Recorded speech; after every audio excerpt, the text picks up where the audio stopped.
नमस्कार गाइज, आप लोगों के लिए कल कुछ सरप्राइज रखा गया है, तो उसकी घोषणा कल की जाएगी क्योंकि वो सरप्राइज है। तो चलिए, आज है 28 जुलाई 2024 और आज आप लोगों का लेक्चर 28 है। लगातार हम लोग 28वां दिन आज आप लोगों का ये तैयारी करवा रहे हैं। तो कल हम लोगों ने उत्तर वैदिक काल में देखा था, कबीलाई परिवार था और घुमंटू नहीं रहते थे, वो लोग सेटल होने लगे थे धीरे धीरे। फिर हम लोगों ने थोड़ा उत्तर वैदिक काल के बारे में जाना था, फिर ऋग वैदिक काल के बारे में पूरी जानकारी दी थी कि उसमें 4 संस्थाएं थी, सभा, समिति, गण, विदत। और फिर आगे हम लोगों ने बताया था कि सभा का ऋग्वेद में उल्लेख 8 बार है। इस तरह करके इन चारों का बताया गया था। और फिर अथर्ववेद में सभा एवं समिति को प्रजापति की 2 पुत्रियां कहा गया था। फिर हम लोगों ने बताया था कि समिति आमजन की प्रतिनिधि सभा थी, उसका चयन कर समिति जो है नेतृत्वकर्ता का चयन करती थी और नेतृत्वकर्ता का काम भरण पोषण, देखभाल करना और लोगों की देखभाल करना, ये सब काम रहता था। और इनकी सहायता के लिए 4 लोग रहते थे और इन 4 लोगों के बारे में आप लोगों को कहा गया था कि आज बताया जाएगा। तो चलिए, आप तमाम लोगों को नेट और जेआरएफ की तैयारी करने वाले तथा future assistant professor, professor, associate professor, vice chancellor, chancellor बनने वाले तथा नेट को ऑब्जेक्टिव के माध्यम से हिस्ट्री को डेप्थ में पढ़ने वाले को आप सभी लोगों का हार्दिक हार्दिक स्वागत है। तो चलिए, let's start the topic. Lecture 28। तो 4 लोग के बारे में देखते हैं। ये 4 लोग कौन कौन थे। तो ये 4 लोग में एक सूतकार थे। इन 4 लोगों में पहले क्या थे, तो सूतकार। सूतकार का मतलब होता है सारथी। और आप लोगों ने महाभारत में भी सुना होगा कर्ण के बारे में कि वो सूतपुत उन्हें कहा जाता था। तो सूत का मतलब वो सारथी के बेटे थे, अर्थात जो रथ चलाते थे। और फिर दूसरा था ग्रामणी, अर्थात जो गाँव का प्रधान होता था। रथकार मतलब रथ बनाने वाला। और एक चौथा है कर्मार, कर्म करने वाला। फिर नेतृत्वकर्ता के मुख्य सहायक पुरोहित होते थे। जो भी नेतृत्वकर्ता थे जिनके चयन समिति के द्वारा की जाती थी, तो उनके लिए तो 4 लोग ये रहते ही थे सहायता के लिए। और नेतृत्वकर्ता के मुख्य सहायक कौन होते थे, तो पुरोहित होते थे। कौन होते थे, पुरोहित होते थे।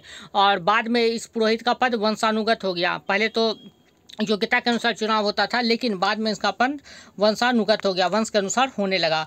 ऋग्वैदिक काल का राजनीतिक जीवन आप देखते हैं। तो ऋग्वैदिक काल में कोई नियमित सेना नहीं थी, अर्थात उस समय कोई नियमित सेना नहीं रखी जाती थी।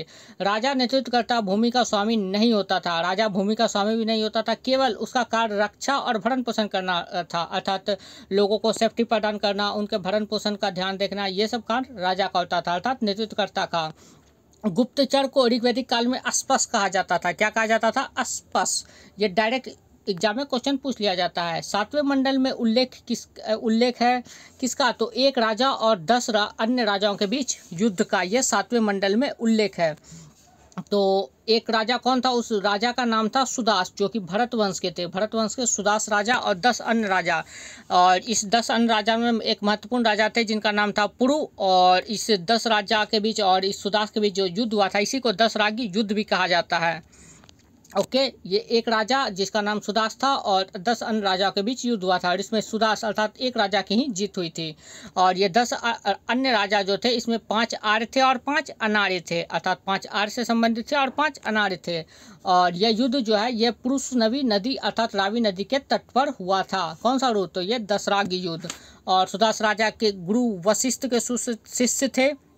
सुदास किसके शिष्य थे, तो गुरु वशिष्ठ के शिष्य थे। और वहीं ये जो 10 अन्य राजा थे, ये गुरु विश्वामित्र के शिष्य थे। किसके शिष्य थे, तो ये गुरु विश्वामित्र के शिष्य थे। युद्ध में सुदास राजा की विजय हुई। अब जो है, जब ये सुदास राजा की विजय होगी, तो ये भरत वंश के थे, तो इनका भरत आ गया। और इनमें सबसे महत्वपूर्ण राजा कौन थे, तो पुरु। अब इन दोनों के मेल से कुरु राजवंश की नींव रखा गया। किस राजवंश की, तो कुरु राजवंश की नींव रखी गई। इस युद्ध में केवल एक राजा पुरुकुत्स अर्थात जो कि पुरु वंश से संबंधित था, उसकी मृत्यु हुई थी। अर्थात इधर 10 राजा जो थे, उसी से संबंधित एक राजा की मृत्यु हुई थी, जिसका नाम था आप लोगों का पुरुकुत्स। क्या नाम था, पुरुकुत्स। और ऋग्वैदिक काल में न्याय की व्यवस्था मध्यमासी थी। क्या थी, मध्यमासी, अर्थात पंच प्रणाली थी। पंच जैसे करते हैं न्याय की व्यवस्था, उस तरह की थी। ऋग्वैदिक काल का आर्थिक जीवन के बारे में आप देखते हैं। वैसे आप लोगों को जब रामायण के बारे में बताया गया था, उसमें बताया गया था कि इससे हम लोगों को आर्थिक बारे में जानकारी नहीं मिलती है, लेकिन ये ऋग्वैदिक काल है, इसमें आर्थिक जीवन के बारे में देखते हैं। तो ऋग्वैदिक काल के लोग कबीलाई जीवन जीते थे, आप लोग को पहले ही बता दिया था, अर्थात घुमंटू जीवन व्यतीत करते थे, यायावर की जीवन करते थे। तो ये लोग झूम की खेती करते थे और फल फूल को इकट्ठा करते थे। जब फल फूल को इकट्ठा करते थे, तो स्वेच्छा से अपने राजा को दे देते थे। जो भी उनका नेतृत्व करता अर्थात राजा होता था, उन्हें ये फल फूल या फिर झूम खेती से करके जो होता था उन्हें प्रदान कर दिया जाता था। नेतृत्वकर्ता को कुछ दे देते थे, स्वेच्छा से देते थे, अपने मन से, और इसे ही बलि कहा जाता था। जो उन्हें वो दे देते थे कुछ, इसे बलि कहा जाता था। ये वो वाला बलि नहीं है जो बकरी को काट के हलाल कर दिया जाता है, ये वो बलि नहीं है। यहाँ पर बलि शब्द हुआ, तो इस नेतृत्वकर्ता को जो कुछ स्वेच्छा से दिया जाता था उसे बलि कहा जाता था। और ये बलि ऋग्वैदिक काल में स्वेच्छा से दिया जाता था, लेकिन बाद में जब उत्तर वैदिक काल आ गया तो ये धीरे धीरे टैक्स का रूप लेने लगा, अर्थात जबरदस्ती समझिए देना पड़ता था बलि। लेकिन उत्तर वैदिक काल में यह रेगुलर टैक्स हो गया। क्या हो गया? टैक्स हो गया। अब आर्थिक जीवन का मुख्य आधार, तो ऋग्वैदिक काल में आर्थिक जीवन का मुख्य आधार क्या क्या था? तो पशुपालन था और कृषि था। मुख्य रूप से पहला कौन था? पशुपालन, और दूसरा कृषि। ऋग्वेद के चौथे मंडल में वामदेव को समर्पित है। ऋग्वेद का चौथा मंडल किसको समर्पित है? तो वामदेव को समर्पित है। और चौथे मंडल में उल्लेख है कि धीरे धीरे कृषि का विकास हुआ। धीरे धीरे ही कृषि का विकास हुआ। किस मंडल में उल्लेखित है? तो चौथे मंडल में। और ऋग्वेद में लिखा गया है चारागाह के लिए गविष्यति या गव्य शब्द का प्रयोग किया गया। यह एग्जाम में डायरेक्ट पूछ लिया जाता है कि गविष्यति या गव्य का संबंध किससे है? तो चारागाह के लिए इस शब्द का प्रयोग किया गया है। नेक्स्ट है पशुओं की महत्ता थी ऋग्वैदिक काल में, इसलिए पशुओं की चोरी होती थी। उसमें पशु बहुत ही इंपॉर्टेंट था, ना कि सोना चांदी। पशुओं की बहुत चोरी होती थी उस समय, और पशुओं के चोरी जो होता था उसके लिए शब्द था गवेशना। पशुओं की चोरी के लिए कौन सा शब्द था? तो गवेशना था। और पशुओं को चोरी करने वाले को पनी कहा जाता था, अर्थात जो चोर होते थे उन्हें पनी कहा जाता था। जो पशुओं की चोरी, जैसे कि कोई सामान चोरी कर लिया तो उसे गवेशना कहते थे उस चोरी को, और जो चोर होते थे उन्हें पनी कहा जाता था, अर्थात पशुओं की चोरी करने वाले को पनी कहा जाता था। पनी जब पशुओं को बेचते थे, अब बाजार में जाकर बेचेंगे तो वही व्यापारी कहलाते थे। वही धीरे धीरे व्यापारी कहलाने लगे। जब वो पनी जो है पशुओं को बाजार में जाकर बेचने लगे तो व्यापारी कहलाने, वो पनी अब व्यापारी कहलाते थे। पशुओं की चोरी के कारण ही युद्ध होता था। पशुओं की मुख्य युद्ध का कारण क्या होता था ऋग्वैदिक काल में? पशु की चोरी कर लिया, जिसके पास ज़्यादा गाय वो ज़्यादा सर्वश्रेष्ठ, वो शक्तिशाली, उस समय ये होता था। तो पशुओं की चोरी के कारण युद्ध होता था। किसकी चोरी होती? कौन से पशु की चोरी होती थी? तो मुख्य रूप से गाय की चोरी होती थी, और गाय उस समय महत्वपूर्ण पशु था। और ये गाय जो है ये आर्थिक जीवन का आधार था, क्योंकि गाय से ही हमें उस समय दूध, मक्खन, घी, पनीर, ये सब सारा चीज़ गाय से ही मिलता था। और फिर गाय का यूज़ तो आप लोग को पता है कि खेत जोतने में भी किया जाता है, फिर उसके मलमूत्र का भी बहुत सारा उपयोग होता है, फिर गोइठा बनता है, ये सब भी। तो आर्थिक जीवन का मुख्य आधार कौन था? गाय, इसलिए इसकी चोरी होती थी, और युद्ध भी इसी के लिए होता था। गाय संपदा थी। गाय का विनिमय अर्थात एक्सचेंज हेतु इसका उपयोग किया जाता था, अर्थात कुछ चीज़ आपको चाहिए तो गाय से एक्सचेंज करवा सकते हैं। गाय दीजिए, अब बदले में आप वो चीज़ लीजिए। तो गाय का विनिमय हेतु उपयोग किया जाता था। और विनिमय का साधन क्या क्या होता था? अर्थात एक्सचेंज करने का साधन गाय होता था, निष्क अर्थात सोने का आभूषण, बस ये दोनों ही चीज़ होता था ऋग्वैदिक काल में। विनिमय का साधन क्या क्या? गाय और निष्क अर्थात सोने का आभूषण। और ये सोने का आभूषण बाद में इसे रुक्कम के नाम से जाना जाने लगा।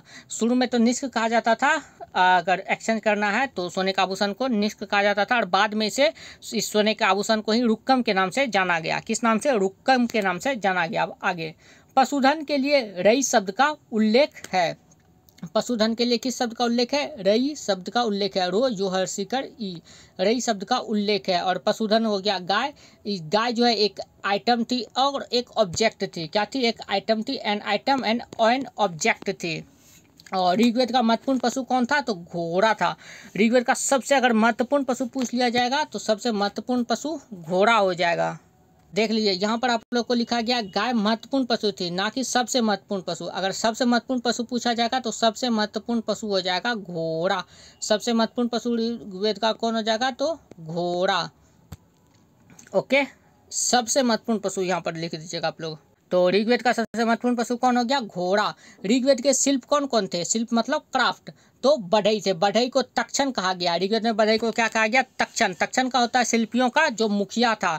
जो भी शिल्पिया थे, जैसे कि बढ़ई हो गया, चर्मकार हो गया, कुम्हार, ये सब शिल्प थे, तो इनका मुखिया कौन होता था? तक्षण कहलाता था, अर्थात बढ़ई। तांबे और कांसे को ऋग्वैदिक काल में अयस कहा गया। क्या कहा गया? अयस कहा गया। ये सब डायरेक्ट एग्जाम में पूछ लेता है। जौ का उल्लेख है ऋग्वैदिक काल में, और जौ को यव कहा गया। क्या कहा गया? वो हलंत, यव कहा गया जौ को। ये सब एग्जाम में डायरेक्ट पूछ लिया जाता है, जैसे आप लोग डायरेक्ट याद कर ले। और कुछ शब्द के अर्थ दिए गए हैं, जैसे कि उर्वरा को क्या कहा जाता है? तो जूता हुआ खेत, लांगल को हल कहा जाता है, सीता को हल से बनी रेखा, और किवास मतलब हलवाहा अर्थात हल चलाने वाला। उर्दरा का अर्थ होता है अनाज मापने वाला। ऋग्वैदिक काल के कुछ पशु थे। कौन कौन पशु थे ऋग्वैदिक काल में? तो हाथी, ऊंट, बैल, भेड़, अजा। अजा का मतलब बकरी होता है। ये आप लोग को पता है कि संस्कृत में अजा, बकरी को अजा कहा जाता है। कुत्ता, घोड़ा, ये सब ऋग्वैदिक काल के पशु हैं। और मनोरंजन के साधन क्या थे ऋग्वैदिक काल में? ये सब जितना भी आप लोग को लिखा गया है ऋग्वैदिक काल के नीचे है, तो सब ऋग्वैदिक काल से संबंधित होगा। ओके, ना कि उत्तर वैदिक काल से। उत्तर वैदिक काल का टॉपिक आप लोग को कल शुरू किया जाएगा। और मनोरंजन के साधन कौन थे? तो मनोरंजन के साधन पासा, घुड़दौड़, रथ दौड़, नृत्य, ढोल, ये सब मनोरंजन के साधन थे। और उद्योग में क्या थे? उद्योग में कपड़ों पर चित्रकारी की जाती थी, जिसे पेशकारी कहा जाता था। कपड़ों पर जो चित्रकारी की जाती थी उसे पेशकारी कहा जाता था। और कपड़ों पर चित्रकारी यह महिलाओं द्वारा किया जाता था। किसके द्वारा किया जाता था कपड़ों पर चित्रकारी? महिलाओं द्वारा किया जाता था। आगे आप लोगों का ऋग्वैदिक काल का धार्मिक जीवन। तो ऋग्वैदिक काल का धार्मिक जीवन में, ऋग्वैदिक काल का धार्मिक जीवन में केंद्र किस पर था? केंद्र था स्तुति पर, अर्थात प्रेयर होता था। यही इसका केंद्र था, स्तुति अर्थात प्रेयर।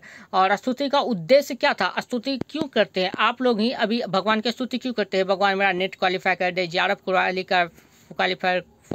क्वालिफाई कर दे, मेरा बिहार एसएससी निकाल दे, सीजीएल निकाल दे, या फिर एमटीएस निकाल दे, सीएचएसएल निकाल दे। इस तरह से आप लोग मन्नत मांगते हैं। तो उस समय भी केंद्र स्तुति था। और उद्देश्य क्या था? उस समय का उद्देश्य स्वस्थ और दीर्घायु, बस इतना ही था। ना कि आज के तरह लड़की मिल जाए, शादी हो जाए, ये सब कुछ नहीं था। सिर्फ और सिर्फ उद्देश्य था स्वस्थ और दीर्घायु रहे। ये ही सिर्फ स्तुति का मुख्य उद्देश्य था। और ऋग्वैदिक काल में एकेश्वरवादी था, आप लोग को पता ही है, अर्थात मोनोथिज्म था। एक भगवान को मानते थे। ऋग्वैदिक काल में प्रकृति का मानवीकरण अर्थात पर्सोनिफिकेशन कर दिया गया। प्रकृति का मानवीकरण कर दिया गया, जिसके परिणाम स्वरूप लोग वह बहुदेववादी हो गए, अर्थात बहुलवादी हो गए। अर्थात बहुत सारे भगवान हो गए, क्योंकि बहुत सारे भगवान, जैसे कि धरती माता हो गई, सूर्य देवता हो गए, वायु देवता हो गए, अग्नि देवता हो गए, वर्षा देवता हो गए, जंगल की देवी हो गई। तो बहुत सारे प्रकृति का मानवीकरण कर दिया, अलग अलग चीज़ को, अग्नि, वायु, आकाश, इस सब को अलग अलग देवता को मान दिया। तो इस तरह बहुल देववादी अर्थात बहुलवादी हो गए थे धीरे धीरे। पहले मोनोथिज्म ही थे लेकिन। और ऋग्वैदिक काल में जटिल कर्मकांड नहीं मिलता है। जो कर्मकांड होता है, जैसे कि उत्तर वैदिक काल आते आते कर्मकांड जटिल हो गया था, लेकिन ऋग्वैदिक काल में यह जटिल कर्मकांड नहीं मिलता है। और भास्कराचार्य का वर्गीकरण देख लीजिए। भास्कराचार्य ने आकाश के देवता के लिए वर्गीकरण किया है। सूर्य, मित्र, वरुण, पूषण और उषा, ये सब आकाश के देवता हुए। वही अंतरिक्ष के देवता इंद्र, सूर्य, वायु, पर्जन, ये सब अंतरिक्ष के देवता हुए। और पृथ्वी के देवता अग्नि, सोम, बृहस्पति, सरस्वती, ये सब पृथ्वी के देवता हुए। किसके अनुसार? तो ये भास्कराचार्य का वर्गीकरण है ये सब। और आकाश के देवता मुख्य रूप से कौन थे? आकाश के देवता मुख्य रूप से सूर्य थे। और सूर्य को धौ भी कहा गया है। कहाँ पर? तो ऋग्वेद में सूर्य को धौ भी कहा गया है। अब देख लीजिए सूर्य के बारे में कुछ महत्वपूर्ण चीज़। सूर्य जब उदय से पहले है, तो उदय से पहले इसे उषा कहा गया। जब उदय नहीं हुआ था सूर्य का, तो उस समय इसे उषा कहा जाता था। और ये उषा जो है प्रगति और उत्थान की देवी है। उषा को क्या कहा जाता था ऋग्वैदिक काल में? प्रगति और उत्थान की देवी। ये उदय से पहले का है। और जब उदय के समय मित्र कहा गया सूर्य को। सूर्य जब उदय का समय हुआ तो उसे मित्र कहा गया। और सूर्य जब अपने पीक पर अर्थात चरमोत्कर्ष पर चल गया तो उसे सवित्री अर्थात सविता कहा गया। और इन्हें ही गायत्री मंत्र समर्पित है, जो कि ऋग्वेद के तीसरे मंडल में है। आप लोग को पहले ही बताया गया था, कल के क्लास में आप लोगों को बताया गया था।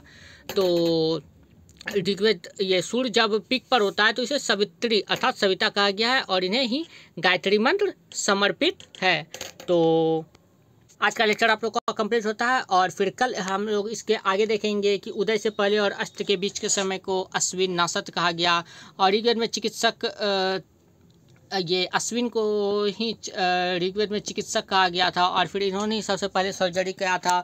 और फिर आकाश के देवता वरुण के बारे में भी कुछ जानने को मिलेगा। और फिर ऋग्वैदिक काल के सबसे महत्वपूर्ण देवता इंद्र के बारे में भी जानने को मिलेगा। फिर धीरे धीरे करके हम लोग कल ही उत्तर वैदिक काल में प्रवेश कर जाएंगे। अर्थात कल आप लोगों का ऋग्वैदिक काल कंप्लीट हो जाएगा। और आप लोग को पहले ही बता दिया गया कि कल आप लोगों के लिए कुछ सरप्राइज है। वैसे सरप्राइज क्या है? कल का टाइमिंग आप लोगों का बढ़ने वाला है। तो टाइमिंग बढ़ने वाला है तो इसका मतलब आप लोग समझ गए होंगे कि क्या होने वाला है। आप लोगों के साथ जो भी रेगुलर बच्चे करते होंगे उन्हें पता होगा कि कल क्या सरप्राइज मिलने वाला है, क्योंकि टाइमिंग बढ़ने का मतलब वो लोग अब अच्छे से समझ गए होंगे। तो चलिए कुछ बैक का रिवीजन कर लेते हैं, जैसे कि आप लोगों को कल जो पढ़ाया गया था उसी का रिवीजन कर लेते हैं। ऋग्वेद की 4 संस्थाएं थी, कौन कौन थी? सभा, समिति, गण और विदत थी। ओके, चलिए अब कुछ और देख लेते हैं। ऋग्वैदिक काल की विदुषी महिलाएं, ऋग्वैदिक काल की विदुषी महिलाएं कौन कौन थी?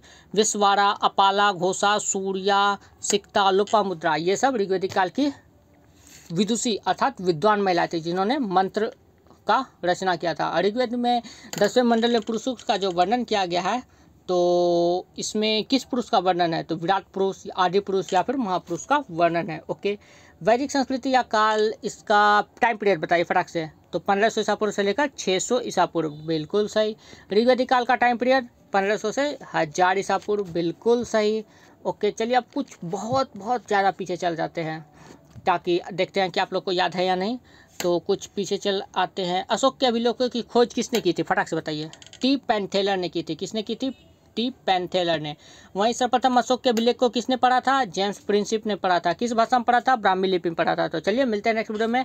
कल आप लोगों को फिर आगे का बताया जाएगा, तो कल आप लोगों का लेक्चर फिर 29 हो जाएगा। तो चलिए मिलते हैं नेक्स्ट वीडियो में। आप लोग टेलीग्राम चैनल से जरूर ज्वाइन हो, जिसका लिंक आप लोगों को डिस्क्रिप्शन में दे दिया गया, और इसका पीडीएफ भी आप लोगों को टेलीग्राम चैनल पर मिल जाएगा। तो आप लोग टेलीग्राम चैनल पर जाकर इसका पीडीएफ देख सकते हैं। इसका पीडीएफ आप लोगों को 28 जुलाई 2024 को अपलोड कर दिया गया, आप लोग वहाँ से इसका पढ़ सकते हैं। तो चलिए मिलते हैं नेक्स्ट वीडियो में। वीडियो देखने के लिए बहुत बहुत धन्यवाद। Thank you.